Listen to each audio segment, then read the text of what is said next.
ಬಂದಿದ್ದೀರಾ. ಸೊ ಇರೋ ಸಮಯವನ್ನ ನಾವು ಆದಷ್ಟು ಸದುಪಯೋಗ ಮಾಡಿಕೊಳ್ಳೋಣ.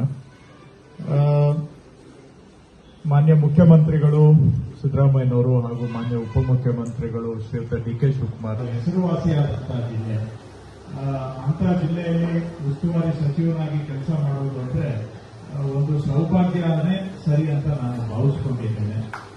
ಎಲ್ಲರಿಗೂ ಈ ಅವಕಾಶ ನಮ್ಮ ಕಾಂಗ್ರೆಸ್ ಪಕ್ಷದಲ್ಲಿ ಮಾತ್ರ ಈ ರೀತಿ ನಮಗೆ ಅವಕಾಶಗಳು ಸಿಗ್ಲಿಕ್ಕೆ ಸಾಧ್ಯ. ನಂದು ವೇಮಗಲ್ ಕ್ಷೇತ್ರ ಅಂತ ಡಿಲಿಮಿಟೇಷನ್ಗೆ ಮೊದಲು ಆ ಕ್ಷೇತ್ರನೇ ಹೊರಟೋಯ್ತು. ಕಾಂಗ್ರೆಸ್ ಪಾರ್ಟಿ ಹೇಳಿದ್ರು ಬೆಂಗಳೂರಲ್ಲಿ ನೀನು ಯಾವ ಕ್ಷೇತ್ರ ಬೇಕಾದ್ರೂ ಸೆಲೆಕ್ಟ್ ಮಾಡ್ಕೊ, ನಿಂಗೆ ಟಿಕೆಟ್ ಕೊಡ್ತೀವಿ, ಯಾಕಂದ್ರೆ ನೀನ್ ಯೂತ್ ಕಾಂಗ್ರೆಸ್ ಅಧ್ಯಕ್ಷ ಇದೆಯಾ ಆಗ ಅಂತೇಳಿ ನನಗೆ ಯೂತ್ ಕಾಂಗ್ರೆಸ್ ಅಲ್ಲಿ ಬೆಂಗಳೂರಲ್ಲಿ ಸೀಟ್ ಕೊಟ್ಟು, ಈಗ ನನಗೆ